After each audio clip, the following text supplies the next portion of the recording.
नमस्कार आदाब। मैं हूं फराज चौधरी।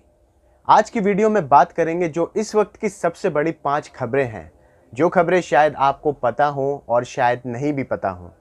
तो शुरुआत होती है विशाखापट्टनम से, जहां एक पॉलीमर्स फैक्ट्री जो कि एलजी कंपनी की थी, वहां से गैस लीक होने के कारण 7 लोगों की मौत हो गई है।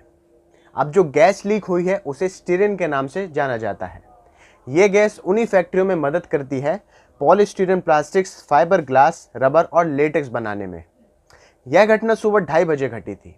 वहीं 7 लोगों के मरने की खबर के अलावा कुछ लोगों के बीमार होने की खबर भी सामने आई है। रोड पर कई दूरी तक लोग बेहोशी की हालत में लेटे हुए थे। एम्बुलेंस की भीड़ लगी हुई थी।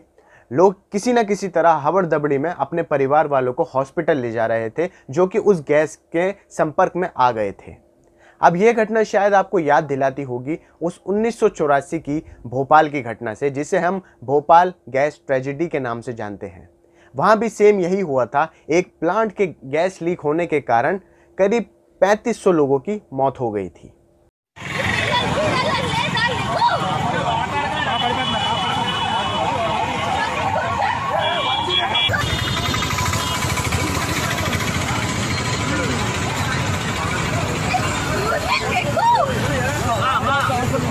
अब दूसरी खबर की शुरुआत होती है एक सवाल से।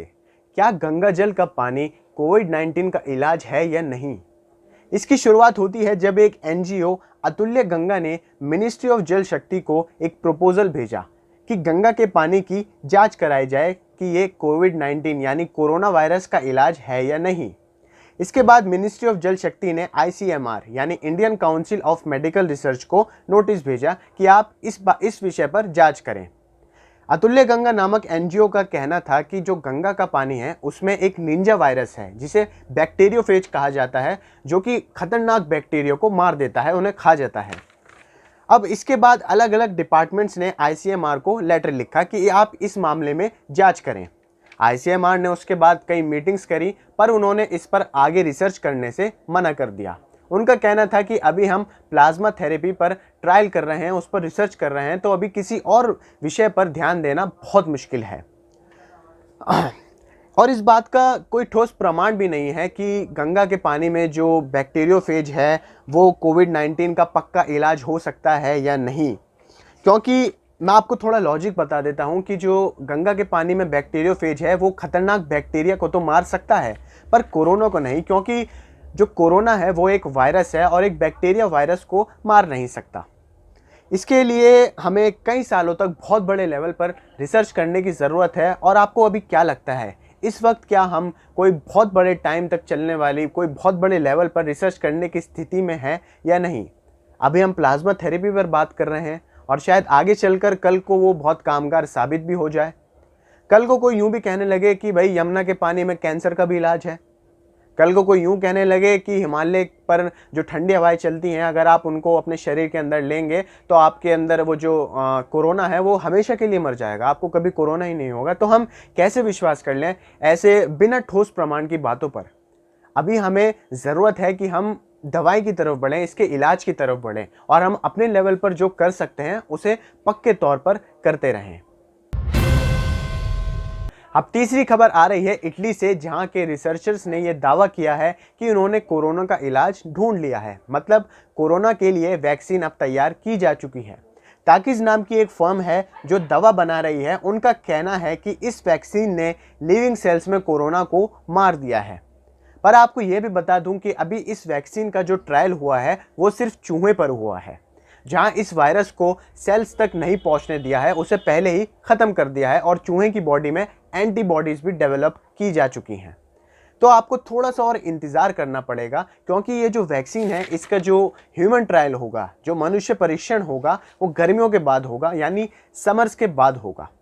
पर यह पूरी उम्मीद है कि ये जो दवाई है ये इंसानों पर भी खूब असर करेगी। तो अभी आपको थोड़ा सा और इंतज़ार करना होगा। थोड़ा और लॉकडाउन में रह लीजिए, मास्क वास्क लगा लीजिए, हाथ वाथ धो लीजिए और पॉजिटिव रहकर सिर्फ इंतज़ार करिए। भारत में जो बेरोजगारी का रेट है, यानी जिसे हम अनएम्प्लॉयमेंट रेट कहते हैं, वो बहुत ज़्यादा बढ़ गया है और वो बहुत तेज़ी से बढ़ भी रहा है कोविड-19 यानी कोरोना की महामारी की वजह से। भारत में जब कोरोना की शुरुआत हुई थी तो बेरोजगारी का रेट 7% से भी नीचे था, मतलब मार्च के महीने तक। पर अब ये आंकड़ा 7% से लेकर 27% तक बढ़ गया है, मतलब मई के महीने तक आते आते बेरोजगारी का जो रेट है उसमें 20% का इजाफा देखा गया है। और ये मेरे आंकड़े नहीं हैं, ये आंकड़े हैं CMIE यानी the centre for monitoring Indian economy. इनका कहना था कि जो सबसे ज़्यादा बेरोजगारी अगर कहीं बढ़ी है तो वो शहरी क्षेत्रों में बढ़ी है। ग्रामीण क्षेत्रों में उतनी तेज़ी से बेरोजगारी नहीं बढ़ी जितना शहरों में बढ़ी है, क्योंकि यहाँ सबसे ज़्यादा रेड जोन्स पाए गए थे।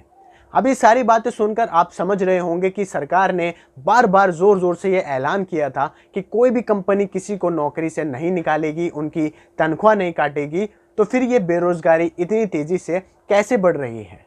और भारत में सबसे ज़्यादा बेरोजगारी कहीं बढ़ी है तो वो पौंडीचेरी में बढ़ी है, जहां 75.8% लोग बेरोजगार हो गए हैं। उसके बाद तमिलनाडु है, जहां करीब करीब 50% लोग हैं। झारखंड 47% और बिहार 46%। अब इन बातों से कुछ बातें बिल्कुल साफ हो रही हैं कि जब कोरोना महामारी खत्म होगी तो भारत के सामने और भी बड़ी बड़ी चुनौतियां खड़ी होने वाली हैं, जिसमें इकोनॉमी यानी अर्थव्यवस्था और अनएम्प्लॉयमेंट सबसे ऊपर होंगी। पूरी दुनिया में मानता हूं मैं ये प्रॉब्लम है। अमेरिका में भी कई लाखों लोगों ने अपनी नौकरियां खो दी हैं। पर हमारे देश की बात करें तो भारत को संभलने में काफ़ी टाइम लग जाता है, क्योंकि यहाँ गरीबी बहुत है और इलिटरेसी बहुत है, मतलब गरीबों की संख्या यहाँ ज़्यादा है और जो पढ़े लिखे लोग हैं वो कम हैं और अनपढ़ ज़्यादा हैं। अब खबर आई है दिल्ली से, जहां सरकार ने यह फैसला लिया है कि जो तबलीगी जमात के लोग थे उन्हें अब उनके घर भेजा जाएगा। यह फैसला जब लिया गया जब सारे लोगों ने अपना क्वारंटाइन पीरियड पूरा कर लिया था और उन्हें घर भेजने का फैसला आया। अब उनमें से कुछ लोग होंगे जिन्हें मरकज मामले में दिल्ली पुलिस को सौंप दिया जाएगा और बाकी बचे हुए लोगों को घर भेजा जाएगा। आपको याद होगा कि मार्च में जब पुलिस ने कई सारे जमातियों को हिरासत में लिया था और उन्हें बहुत बड़े लेवल पर टारगेट बनाया गया था, कहीं उन्हें कोरोना कैरियर्स के नाम से पुकारा गया था और उन पर इल्ज़ाम लगाया गया था कि भारत में अगर कोरोना फैला है तो तबलीगी जमात की वजह से फैला है। वो बात अलग है कि प्लाज्मा डोनेट करके तबलीगी जमात के लोगों ने यह साबित कर दिया कि इतना जलील होने के बाद भी इंसानियत बाकी है। खैर, जो 4000 लोग हैं तबलीगी जमात के, उनमें से 900 लोग दिल्ली के हैं और बाकी लोग देश के अलग अलग राज्यों से। तो जो दिल्ली के हैं उन्हें तो सीधे तौर पर उनके घर भेज दिया जाएगा, पर जो अलग अलग राज्यों से आए थे पहले उनके राज्यों में सरकार बात करेगी और फिर उनके जाने का विशेष प्रबंध कराए जाएंगे। तो ये थी इस वक्त की 5 सबसे अहम खबरें। आपको कैसी लगी मुझे कमेंट बॉक्स में ज़रूर बताइए। आप खबर को लाइक कीजिए, ज़्यादा से ज़्यादा लोगों में शेयर कीजिए। हमारे चैनल इंडिया फायर न्यूज़ को सब्सक्राइब करके बेल का आइकन ज़रूर दबाएं। नमस्कार।